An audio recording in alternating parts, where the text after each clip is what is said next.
اور کچھ ایسی بیماری آ گئی کہ جس بیماری کی بنیاد پر وہ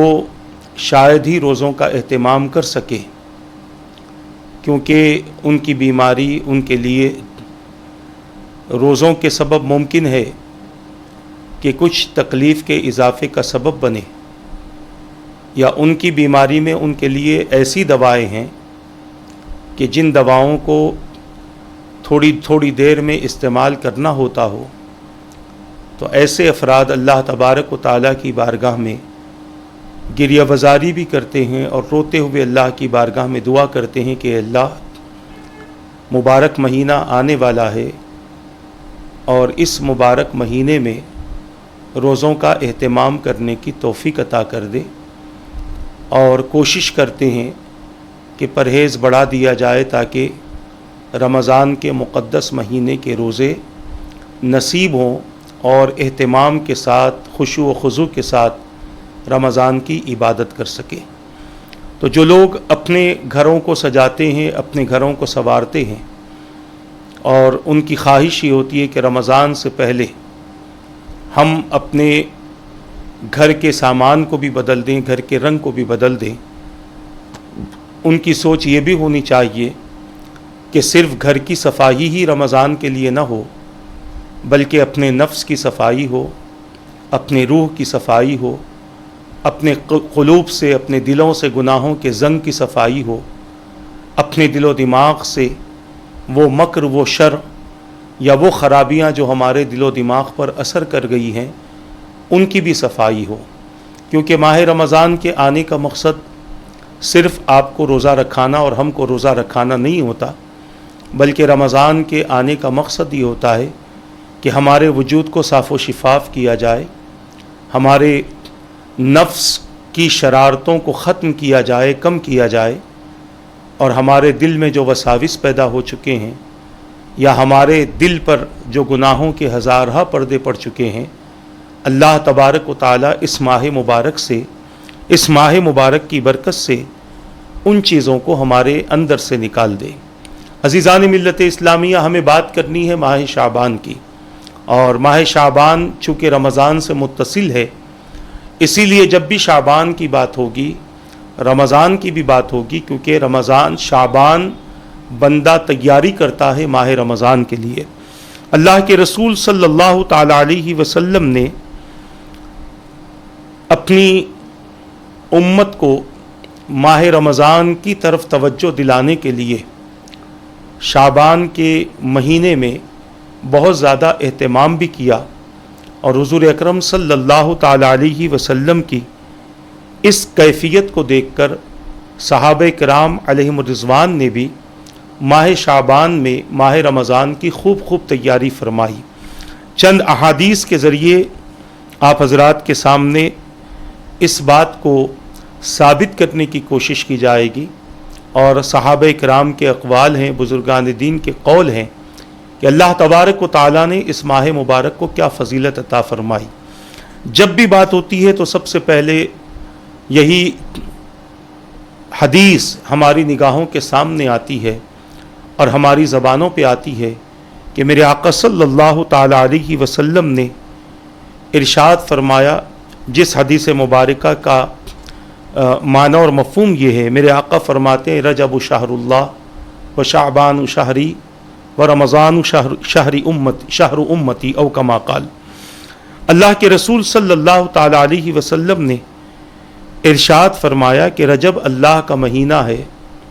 شعبان میرا مہینہ ہے، اور رمضان میری امت کا مہینہ ہے۔ حضور اکرم صلی اللہ تعالی علیہ وسلم نے اس حدیث پاک میں 3 مہینوں کی بہت زیادہ عظمت کا تذکرہ فرمایا۔ ایک تو ماہ رجب جو ہم سے گزر گیا، بڑا ہی معزز اور محترم مہینہ تھا، اس ماہ مبارک کی عبادتوں کے ثواب الگ تھے، اس ماہ مبارک میں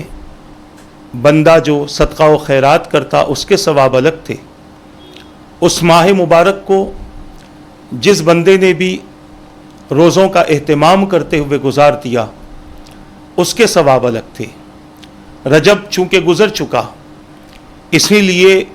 رجب کے حوالے سے فی الوقت ہم گفتگو نہیں کریں گے، انشاءاللہ کبھی آپ کے سامنے اس حوالے سے گفتگو ہوگی۔ چونکہ شعبان کے مہینے میں ہم داخل ہو چکے ہیں، اس ماہ مبارک کی عظمت کا ہمیں اندازہ ہونا چاہیے۔ اللہ تبارک و تعالیٰ نے سال کے 12 مہینے بنائے ہیں، اور یہ 12 مہینوں کی گنتی اس وقت سے ہے جس دن سے اللہ تبارک و تعالیٰ نے زمین و آسمان کو پیدا فرمایا۔ ان میں 4 حرمت والے مہینے ہیں، اور یہ 4 حرمت والے مہینے ہمارے سامنے بیان کر دیے گئے۔ ان میں سے ایک حرمت والا مہینہ رجب کا ہے، پھر ذی قعدہ، ذی الحجہ اور محرم، یہ 4 حرمت والے مہینے ہیں۔ رجب کو اللہ کے رسول صلی اللہ تعالیٰ علیہ وسلم نے فرمایا یہ اللہ کا مہینہ ہے۔ یوں تو سارے مہینے اللہ کے ہیں، سارے دن اللہ کے ہیں، دن کی ہر گھڑی، دن کا ہر گھنٹہ، ہر ساعت اور ہر لمحہ اللہ تبارک و تعالیٰ کی طرف ہی سے ہے۔ اللہ تبارک و تعالیٰ اگر حکم دے دے تو یہ ساری چیزیں ختم ہو جائیں۔ اللہ کے رسول صلی اللہ تعالیٰ علیہ وسلم کے اس حدیث پاک کے ذریعے رجب شہر اللہ کہنے کا مطلب یہ تھا کہ اللہ تبارک و تعالیٰ کا مہینہ ہے، یعنی بہت زیادہ رحم و کرم کے حصول کا مہینہ، بہت زیادہ مہربانیاں پانے کا مہینہ، بہت زیادہ بخشش کا مہینہ۔ اللہ کا مہینہ، یہ اللہ کے مہینے سے مراد یہ ہے کہ اللہ تبارک و تعالیٰ اپنی تمام صفات کے ذریعے اس ماہ مبارک میں اپنے بندے پر بہت زیادہ متوجہ ہوتا ہے۔ لہٰذا بندوں کو چاہیے کہ اللہ تبارک و تعالیٰ کی طرف منسوب کیے ہوئے اس مہینے میں اللہ تبارک و تعالیٰ کی کثرت سے عبادت کرے، اللہ کو راضی کرنے کی کوشش کرے، اللہ کی نافرمانی سے اپنے آپ کو بچائے، فواحشات اور منکرات سے اپنے آپ کو محفوظ رکھے۔ شعبان میرا مہینہ ہے، حضور نے فرمایا شعبان حضور کا مہینہ ہے۔ مطلب یہ ہے کہ اس مہینے کی شان اللہ تبارک و تعالیٰ کے نزدیک وہی ہے جو حضور اکرم صلی اللہ تعالیٰ علیہ وسلم کی شان تمام رسولوں کے درمیان میں ہے۔ یعنی جس طرح میرے آقا تمام رسولوں میں اعلیٰ ہے، اسی طرح شعبان کا مہینہ تمام مہینوں میں اعلیٰ ہے، تمام مہینوں میں افضل ہے۔ رسول اکرم صلی اللہ تعالیٰ علیہ وسلم کو اللہ تبارک و تعالیٰ نے جو خصوصیات عطا فرمائی ہیں، حضور کی نسبت سے شعبان کے مہینے کو وہ تمام خصوصیات حاصل ہیں۔ میرے آقا صلی اللہ تعالیٰ علیہ وسلم اپنی امت پر جتنے مہربان ہیں، اس مہینے میں عمل کرنے کی وجہ سے اللہ تبارک و تعالیٰ اپنے حبیب کی نسبت سے شعبان کے مہینے میں عمل کرنے کی وجہ سے اتنا ہی مہربان اپنے بندوں پر ہوتا ہے۔ غرض کہ اللہ تبارک و تعالیٰ نے اس مہینے کو بہت ہی بڑا اور بہت اہم مقام عطا فرمایا۔ حضور اکرم صلی اللہ تعالیٰ علیہ وسلم نے اس ماہ مبارک کو اپنی طرف منسوب کر کے اپنی امت کو تعلیم دے دی کہ اے میرے امتیوں، جس طرح اپنی زندگی میں تم میرا احترام کرتے ہو، تم مجھ سے محبت کرتے ہو، تم میری اطاعت کرتے ہو، تم میری فرما برداری اور اتباع کرتے ہو، اسی طرح جب بھی تمہاری زندگی میں شعبان کا مہینہ آئے تو شعبان کے مہینے میں اطاعتوں میں کثرت کرو، عبادتوں میں اضافہ کرو، اللہ کی فرما برداری میں اضافہ کرو، تمام برے کاموں سے بچ جاؤ۔ جیسے میری باتیں سن کر ہر چیز سے تم اپنی حفاظت کرتے تھے، اس ماہ مبارک میں بھی زیادہ سے زیادہ اپنے آپ کو گناہوں سے محفوظ رکھتے ہوئے نیک اعمال کی طرف متوجہ ہو جاؤ، کیونکہ تمہارا یہ عمل کرنا، تمہارا یہ کام کرنا تمہارے لیے اس ماہ مبارک کی نسبت سے بہت زیادہ فضیلت اور بہت زیادہ احترام کا سبب بن جائے گا۔ اللہ کے رسول صلی اللہ تعالیٰ علیہ وسلم ارشاد فرماتے ہیں، حضرت ابو ہریرہ رضی اللہ تعالیٰ عنہ اس حدیث پاک کے راوی ہیں، میرے آقا صلی اللہ علیہ وسلم نے فرمایا رمضان کے علاوہ رجب اور شعبان کے سوا کسی اور مہینے کے پورے روزے حضور اکرم صلی اللہ علیہ وسلم نہیں رکھتے تھے۔ حضرت ابو ہریرہ رضی اللہ تعالیٰ عنہ کا قول ہے کہ حضور پاک صلی اللہ تعالیٰ علیہ وسلم نے رمضان کے علاوہ رجب اور شعبان کے سوا کسی اور مہینے کے پورے روزے نہیں رکھے۔ حضرت انس ابن مالک رضی اللہ تعالیٰ عنہ فرماتے ہیں کہ حضور نے ارشاد فرمایا جس نے ماہ حرام کے 3 دنوں کے روزے رکھے یعنی جمعرات، جمعہ اور ہفتہ، تو اللہ تعالیٰ اس کے لیے 9 سال کی عبادت لکھوائے گا۔ ماہ حرام جیسے رجب ہے، ماہ حرام جیسے ذوالقعدہ ہے، ماہ حرام جیسے ذی الحجہ ہے، جیسے محرم الحرام ہے، کوئی بندہ اس مہینے میں، ان مہینوں میں جمعرات، جمعہ اور ہفتے کا روزہ رکھے تو اللہ تبارک و تعالی اس بندے کو 9 سال کی عبادت کا ثواب عطا فرمائے گا۔ بعض اکابرین ارشاد فرماتے ہیں رجب کا مہینہ ظلم چھوڑنے کے لیے ہے، ماہ شعبان اعمال دین کے عہد کے لیے، اور رمضان کا مہینہ صدق و صفا کے لیے ہے۔ بعض فرماتے ہیں رجب توبہ کا مہینہ ہے، شعبان محبت کا مہینہ ہے، رمضان قرب الہی کا مہینہ ہے۔ بعض فرماتے ہیں رجب عزت کا مہینہ ہے، شعبان خدمت کا مہینہ ہے، اور رمضان نعمت الہی کا ہے۔ بعض فرماتے ہیں کہ رجب ماہ عبادت ہے، شعبان دنیا سے قطع تعلق اور بے نیازی کا مہینہ ہے، اور رمضان کثرت ثواب اور نیکی میں زیادتی کا مہینہ ہے۔ بعض اکابرین فرماتے ہیں رجب ایسا مہینہ ہے جس میں اللہ تبارک و تعالی نیکیوں میں اضافہ فرماتا ہے، شعبان کے مہینے میں اللہ تعالی برائیوں کو دور فرما دیتا ہے، اور رمضان کے مہینے میں اللہ تبارک و تعالی اپنے بندوں کو اعزاز عطا فرماتا ہے۔ بعض اکابرین فرماتے ہیں رجب نیکیوں میں سب سے آگے بڑھ جانے والا مہینہ ہے، شعبان درمیانی راستہ اختیار کرنے والا مہینہ ہے، اور رمضان گناہ گاروں کی معافی کا مہینہ ہے۔ عزیزان ملت اسلامیہ، یہ اکابرین کے اقوال ہے جو میں نے آپ کے سامنے پیش کیے ہیں۔ اب آپ دیکھیں کہ اکابرین کے نزدیک رجب کے مہینے کی کیا اہمیت تھی، شعبان کے مہینے کی کیا اہمیت تھی،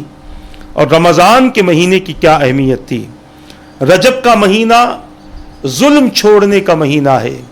یعنی اگر کوئی بندہ کسی پر ظلم کرتا ہے، چاہے اس ظلم کا تعلق اس کے اپنوں سے ہو، اس کے کام والوں سے ہو،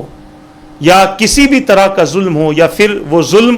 اس کا خود اپنی ذات کے لیے کیوں نہ ہو، اپنی ذات کے لیے بندے کا ظلم یہ ہے کہ بندہ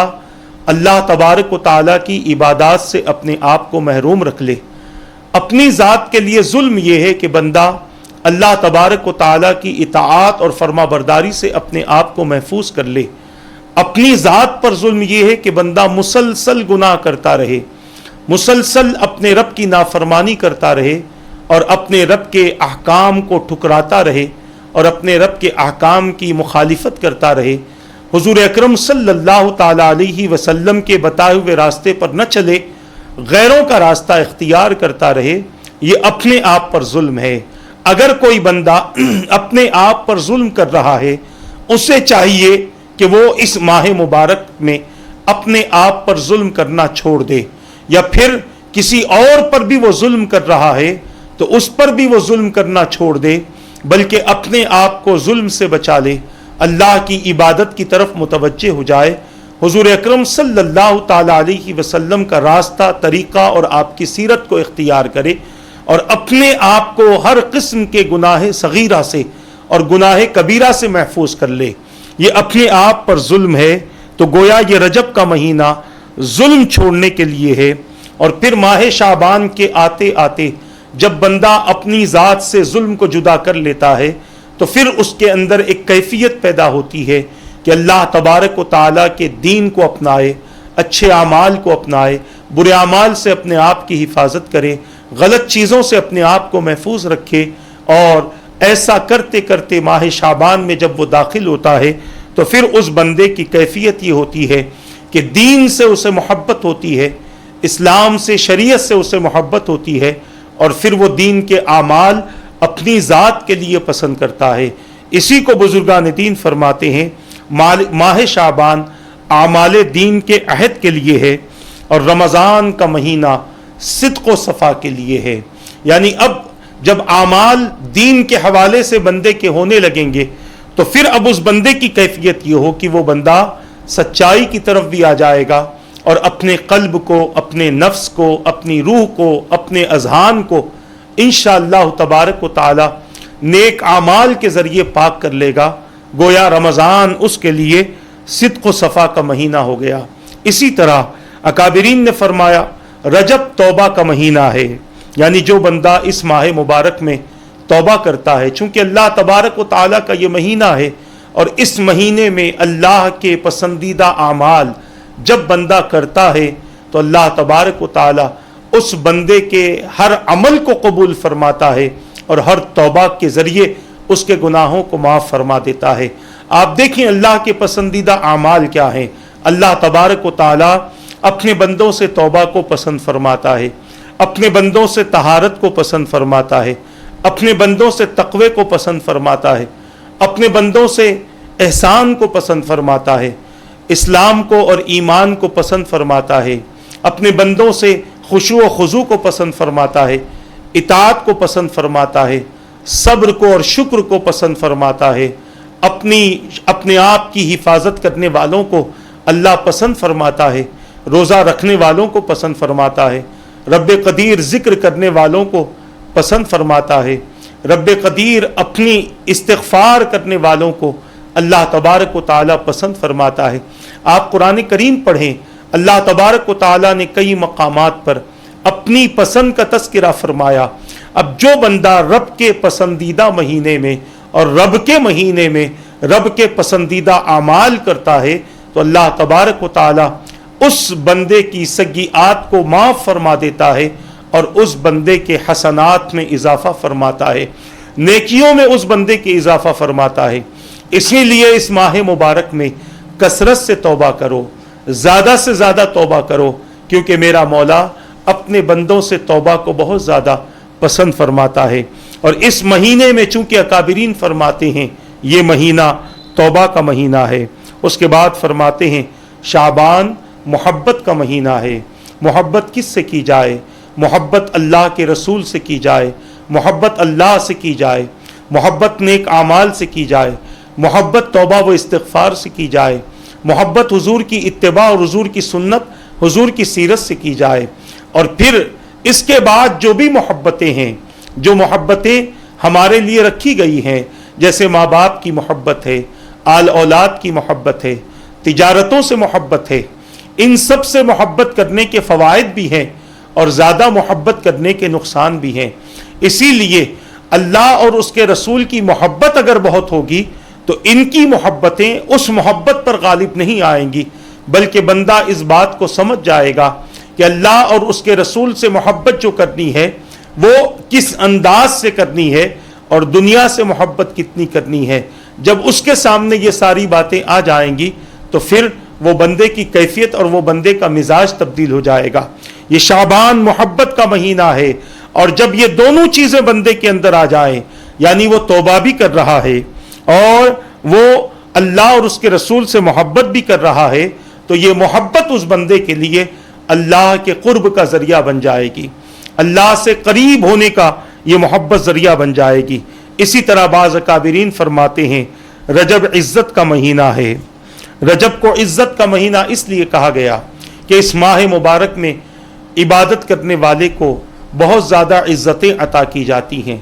بہت زیادہ بزرگی عطا کی جاتی ہے، کرامتوں کا تاج، بزرگی کا تاج اس بندے کے سر پر رکھا جاتا ہے جو اس ماہ مبارک میں اللہ کے احکام کی عزت کرتے ہوئے اپنی زندگی گزارتا ہے، تو اللہ تبارک و تعالی اس بندے کو اس کی زندگی میں عزت عطا فرماتا ہے، اور قیامت کے دن تو اس کی عزتوں کا عالم ہی الگ ہوگا، نرالا ہوگا۔ اسی طرح فرماتے ہیں شعبان خدمت کا مہینہ ہے۔ اس ماہ مبارک کی ایک خاصیت بھی یہ ہے کہ اس ماہ مبارک میں اگر اللہ تبارک و تعالیٰ نے آپ کو کچھ عطا کیا ہے تو اس کے ذریعے آپ لوگوں کی خدمت کیجئے، لوگوں کی ضرورتوں کو پورا کیجئے، ان کے تقاضوں کو پورا کیجئے، ان کی آرزوں اور امیدوں کو پورا کیجئے، ان کے لیے اتنا اہتمام کر دیجئے کہ رمضان میں روزہ رکھنا ان کے لیے آسان ہو۔ جس طرح آپ دیکھتے ہوں گے کہ بہت سارے ایسے حضرات ہیں جو بڑی محنتیں کرتے ہیں، بڑی مشقتیں کرتے ہیں. ہمارے محلے میں، ہمارے اطراف میں ایسے حضرات بھی ہوتے ہیں کہ بعض لوگ رکشہ چلاتے ہیں، بعض لوگ آٹو چلاتے ہیں، بعض لوگ ٹھیلا بنڈی وغیرہ ڈھکیلتے ہیں، بعض لوگ محنت و مزدوری کرتے ہیں. اور رمضان کے روزوں سے وہ اپنے آپ کو محروم اس لیے رکھتے ہیں کہ رمضان میں بغیر محنت کے ان کا گھر چل نہیں سکتا، بغیر کوشش کیے ان کا گھر نہیں چل سکتا. ایسے افراد جن کو اللہ تبارک و تعالیٰ نے بہت زیادہ دولت و ثروت عطا کی ہے، جو اپنے لیے رمضان کی تیاریوں کا تو بڑا اہتمام کرتے ہیں، بڑے انتظامات اپنے لیے کرتے ہیں، بہت زیادہ دولت خرچ کر کے وہ ضرورت کی تمام چیزیں کہ جس کے ذریعے ہمارے روزوں میں تقویت حاصل ہو، جس کے ذریعے ہمارے روزے آسانی سے گزر جائیں، ان تمام چیزوں کا اہتمام کرتے ہیں. تو ساتھ ہی ساتھ ان غریبوں کا بھی خیال رکھا جائے جو ہمارے پڑوس میں رہتے ہیں یا پڑوس کے پڑوس میں رہتے ہیں، ہمارے رشتہ داروں میں جو غریب ہیں، ان غریبوں کا خیال کیا جائے، ان کی خدمت کی جائے، تاکہ ان کی خدمت کی بدولت روزہ وہ رکھیں ثواب آپ کو ملے. کیونکہ آپ کی دی ہوئی چیز سے وہ سحر بھی کر رہے ہیں، آپ کی دی ہوئی چیز سے وہ افطار بھی کر رہے ہیں، آپ کی دی ہوئی چیز سے وہ رات کے کھانے کا استعمال بھی کر رہے ہیں، آپ کے دیے ہوئے کپڑے پہن کر وہ عبادت بھی کر رہے ہیں، آپ کی دی ہوئی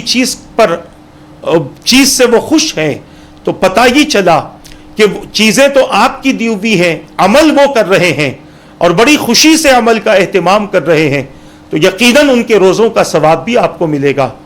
ان کی عبادتوں کا ثواب بھی آپ کو ملے گا. اور روزوں کے ذریعے جو فضیلتیں اللہ تبارک و تعالیٰ اپنے بندوں کو عطا فرمائے گا، اس کا حصہ اللہ تعالیٰ آپ کو بھی عطا فرمائے گا. تو شعبان خدمت کے لیے ہے. اگر کسی کے پاس اتنا ہے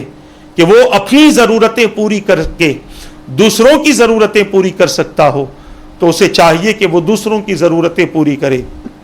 ان کے روزوں میں، ان کی عبادتوں میں ان کی مدد کرے، ان کے اعمال میں ان کی مدد کرے. تو انشاءاللہ تبارک و تعالی اس کی برکتیں بندوں کو بہت زیادہ نصیب ہوں گی، اور اللہ تبارک و تعالی بہترین اپنی نعمتیں اس بندے کو عطا فرمائے گا. اسی لیے بزرگان دین فرماتے ہیں کہ رجب عزت کا مہینہ ہے، شعبان خدمت کا مہینہ، اور رمضان نعمت الہی کا مہینہ ہے. یعنی بندہ رمضان شعبان میں جو خدمتیں اپنے بندوں کی کرے گا، اللہ تبارک و تعالی اس بندے کو خوب اپنی بارگاہ سے نعمتیں عطا فرمائے گا، اپنی طرف سے خوب اس بندے کو راحتیں عطا فرمائے گا. اور اللہ تبارک و تعالی جب کسی بندے کو اپنی بارگاہ سے اور اپنی طرف سے نعمتیں عطا فرماتا ہے تو اتنی عطا فرماتا ہے کہ بندہ ان نعمتوں کو شمار کر کے تھک جائے. عزیزان ملت اسلامیہ، کسی کی خدمت کر کے دیکھو کیا خوشی اللہ تبارک و تعالی آپ کو عطا فرمائے گا. کسی کی ضرورت کو پورا کر کے دیکھو اللہ تعالیٰ کیا خوشیاں آپ کو عطا فرمائے گا. اسی طرح اکابرین فرماتے ہیں کہ رجب ایسا مہینہ ہے جس میں اللہ تبارک و تعالی نیکیوں کے ثواب میں اضافہ فرما دیتا ہے. شعبان کے مہینے میں اللہ تعالی برائیوں کو دور کر دیتا ہے، اور رمضان اعزاز عطا فرماتا ہے. یعنی جس بندے نے رجب کے مہینے میں نیکیاں کی تو ان نیکیاں کرنے کی وجہ سے اللہ تعالیٰ اس کے ثواب میں اضافہ فرماتا ہے،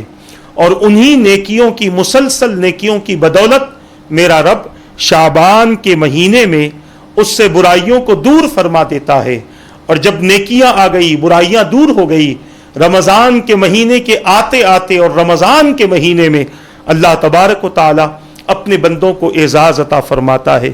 اسی طرح بعض اکابرین نے ارشاد فرمایا رجب نیکیوں میں سب سے آگے بڑھ جانے والا مہینہ ہے، شعبان میانہ روی اختیار کرنے والا مہینہ ہے، اور رمضان گناہگاروں کی معافی کا مہینہ ہے. میرے پیارے آقا صلی اللہ تعالی علیہ وسلم کے پیارے دیوانوں، یہ مختصر سی تعریف میں نے آپ حضرات کے سامنے اس حوالے سے بیان فرمائی ہے. حضرت ذوالنون مصری رضی اللہ تعالیٰ نے فرمایا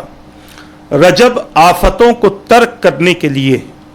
شعبان عبادت کرنے کے لیے، اور رمضان کے حوالے سے وہ ارشاد فرماتے رمضان کرامتوں کے عطا کا انتظار کرنے کے لیے ہے۔ اور پھر فرماتے جو آفتوں کو ترک نہ کرے، عبادات بجا نہ لائے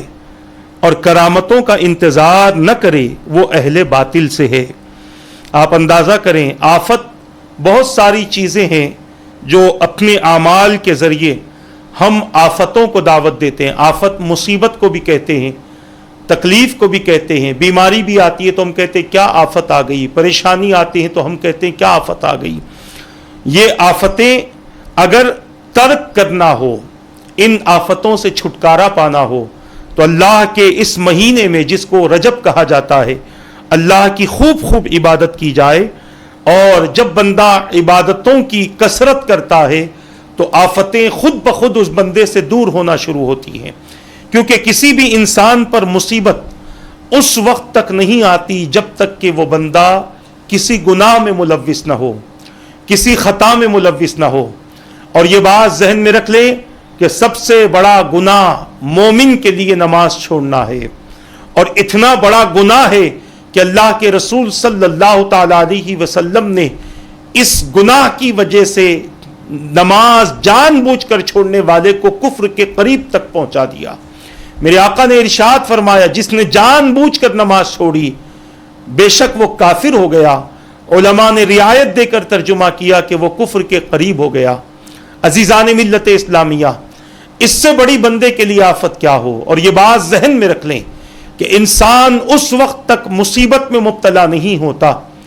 جب تک کہ وہ کسی جرم کا ارتکاب نہ کر لے، جب تک کہ وہ کسی غلطی کا ارتکاب نہ کر لے، جب تک کہ وہ کسی گناہ کا ارتکاب نہ کر لے۔ مسلسل گناہ مسلسل آفتوں کا ذریعہ بنتے ہیں، مسلسل گناہ مسلسل مصیبتوں کا ذریعہ بنتے ہیں، مسلسل تکالیف اور پریشانی کا ذریعہ بنتے ہیں۔ ہاں، اس کے لیے ایک ذریعہ ہمیں دیا گیا کہ بندہ گناہ کرنے کے بعد اپنے گناہ پر نادم و شرمندہ ہو کر اگر اللہ کی بارگاہ میں رجوع ہو جائے، توبہ و استغفار کر لے، تو اس گناہ کی مصیبت سے وہ محفوظ ہو جاتا ہے، اس گناہ کی آفت سے وہ بندہ محفوظ ہو جاتا ہے۔ مگر جو بندہ گناہ کرنے کے باوجود خوش ہوتا رہے اور مسلسل یہ سلسلہ جاری رکھے تو مسلسل آفتیں اس کے لیے ہیں۔ یہاں پر ذوالنون مصری رحمت اللہ تعالی علیہ ارشاد فرماتے ہیں کہ رجب کا مہینہ گناہوں کے چھوڑنے کے لیے ہے، گناہوں کے ترک کرنے کے لیے ہے، کیونکہ اگر تم نے رجب کے مہینے میں گناہوں کو چھوڑ دیا، گناہوں کو ترک کر دیا اور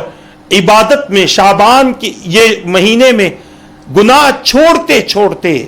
عادت ہو گئی عبادت کرنے کی، تو شعبان کے مہینے میں تم خوب اللہ کی عبادت کر سکو گے، خوب اللہ کی اطاعت کر سکو گے۔ 5 وقت کی نماز ہی نہیں بلکہ تہجد کی بھی توفیق تمہیں ملے گی، کیونکہ بندہ جتنا گناہوں سے خالی ہوگا اللہ تعالیٰ اتنی ہی زیادہ اپنے بندے کو عبادت کی توفیق عطا فرماتا ہے، اپنے بندے کو عبادت کی توفیق رب قدیر عطا فرماتا ہے۔ جو بندہ جتنا گناہ سے دور رہتا ہے اتنا ہی وہ اللہ کے ذکر میں مصروف رہتا ہے۔ زبان گناہ سے خالی رہے تو زبان پر خدا کا ذکر خود بخود آ جاتا ہے، کان گناہوں سے خالی رہیں تو شوق ہوتا ہے کہ قرآن کی تلاوت سنیں، اللہ اور اس کے رسول کے فرامین سنیں۔ اسی طرح پیشانی اگر گناہوں سے خالی ہے تو پیشانی میں سجدوں کی تڑپ پیدا ہوتی ہے۔ آنکھ میں اگر گناہ نہیں ہے، آنکھ گناہوں سے خالی ہے تو آنکھ کو شوق ہوتا ہے کہ آنکھ شوق کرتی ہے کہ وہ بھی قرآن دیکھے، اللہ کے مقدس کلام کو دیکھے، پاکیزہ چیزوں پر نظر پڑے۔ ہاتھ اور پیر کا بھی یہی معاملہ ہوتا ہے۔ مقصد بتانے کا یہ ہے، مطلب یہ ہے کہ جب بندہ گناہوں کو ترک کرتا ہے تو گناہوں کے ترک کرنے کی وجہ سے شعبان کے مہینے میں، رجب کے مہینے میں اس کو چھوڑنا شروع کر دے تو شعبان کے مہینے میں کثرت عبادت کی اسے توفیق نصیب ہوتی ہے، اور گناہوں کو ترک کرنا، عبادتوں کی زیادتی کرنا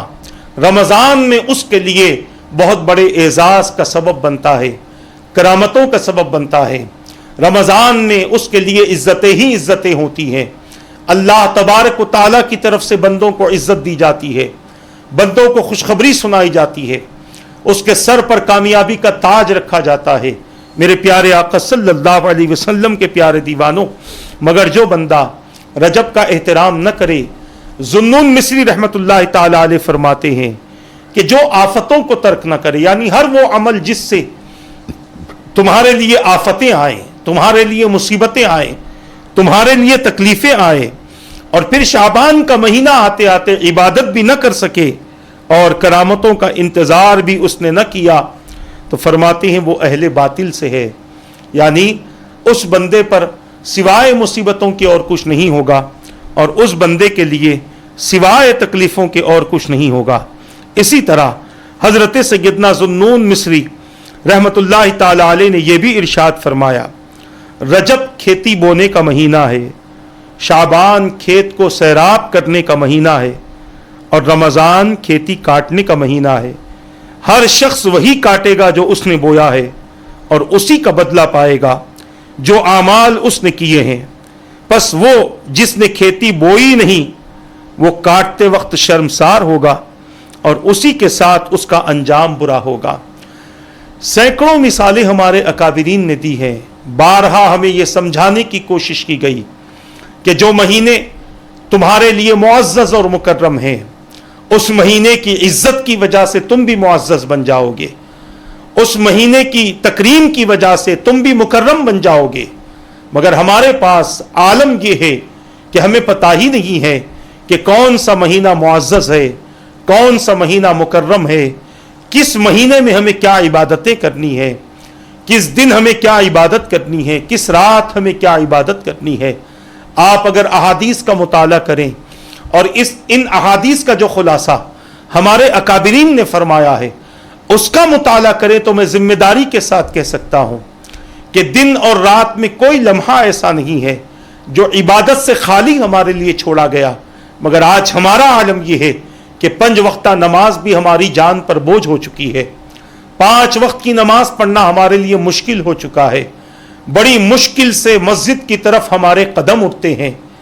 بڑی مشکل سے ہم اللہ کی عبادت کرتے ہیں، بڑی مشکل سے ہم سے رکوع و سجود ہوتے ہیں۔ یہ ہماری کیفیتیں ہیں، ورنہ ہم اکابرین کی زندگی کا جائزہ لے لیں کہ انہوں نے عبادت سے اپنی زندگی کو معزز کیا ہے، اپنی زندگی کو مکرم کیا ہے۔ اللہ نے جو کچھ انہیں عزتیں عطا فرمائی ہیں وہ عبادات و اطاعت ہی کی وجہ سے عطا فرمائی ہیں۔ پھر انہوں نے اپنی زندگی میں شب و روز کی عبادت سے، مہینوں کی اور دنوں کی عبادت سے، سالوں کی عبادت سے، قرآن کریم کی تلاوت سے، نوافل کے ذریعے جو ثواب اور جو عزتیں انہوں نے پائی ہیں، ان عزتوں کا تذکرہ ہمارے سامنے کیا، اللہ کے بندوں کے سامنے کیا، تاکہ اللہ کے بندے اللہ کی عبادت کے ذریعے وہ عزتیں پا جائیں۔ اسی لیے آپ دیکھیں رجب کے مہینے میں بعض اکابرین سے نوافل منقول ہے، بعض اکابرین سے تلاوت قرآن منقول ہے،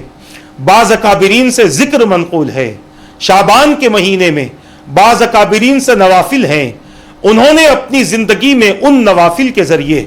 جس ثواب کو محسوس کیا ہے اس ثواب کا تذکرہ اللہ کے بندوں کے سامنے کر دیا۔ بہت سارے لوگ اعتراض کرتے ہیں کہ 2 رکعت پڑھنے سے اتنا ثواب کہاں سے آ جائے گا؟ تو میں عرض کرنا چاہتا ہوں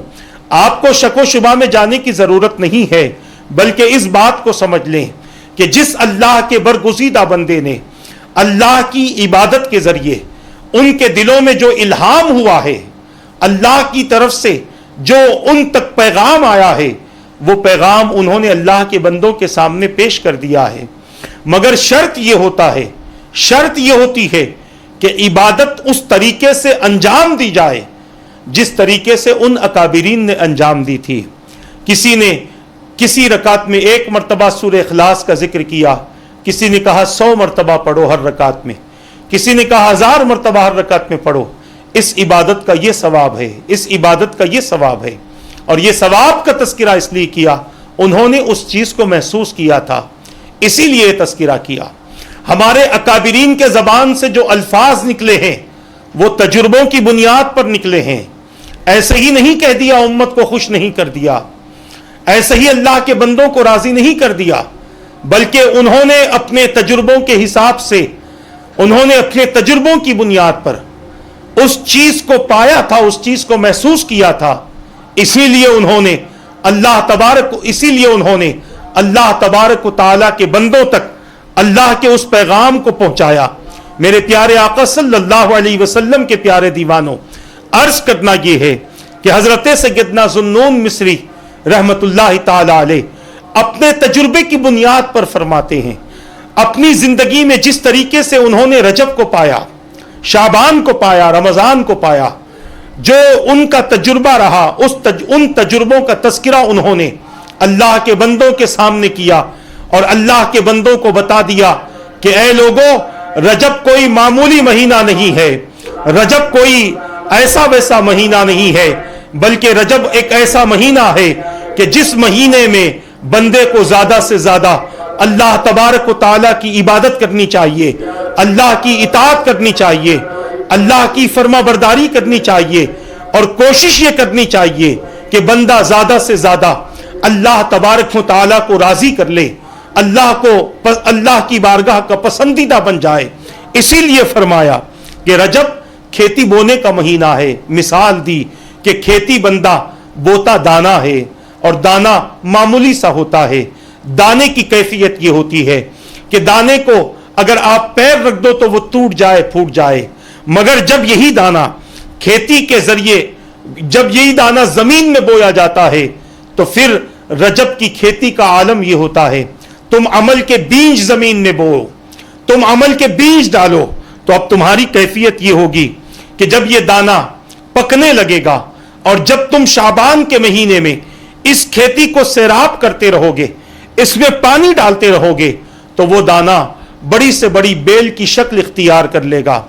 بڑی سے بڑی بیل کی شکل یہ دانا اختیار کر لے گا۔ عزیزان ملت اسلامیہ، پھر فرماتے ہیں رمضان کھیتی کاٹنے کا مہینہ ہے۔ رجب میں جو تم نے ڈالا تھا، شعبان میں جو تم نے محنت کی تھی، اب رمضان کا مہینہ کھیتی کاٹنے کا ہے، یعنی اب تمہارے لیے نعمت ہی نعمت ہے، اب تمہارے لیے ثواب ہی ثواب ہے۔ تم نے عمل کا بیج بو دیا، پھر اس پر مستقل رہے، پھر اس پر پابند رہے، پھر مسلسل تم اس پر محنت کرتے رہے، تو اللہ تبارک و تعالی اپنے فضل سے رمضان میں وہ ثواب عطا فرمائے گا جس ثواب کے ذریعے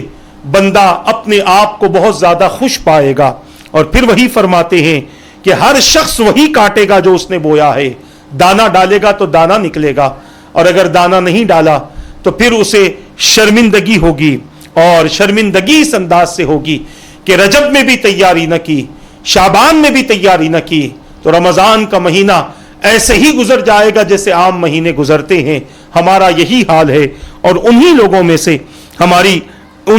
سے ہماری حالت ہے۔ اور پھر فرماتے ہیں جس نے کوئی کھیتی نہیں بوئی وہ کاٹتے وقت شرمسار ہوگا،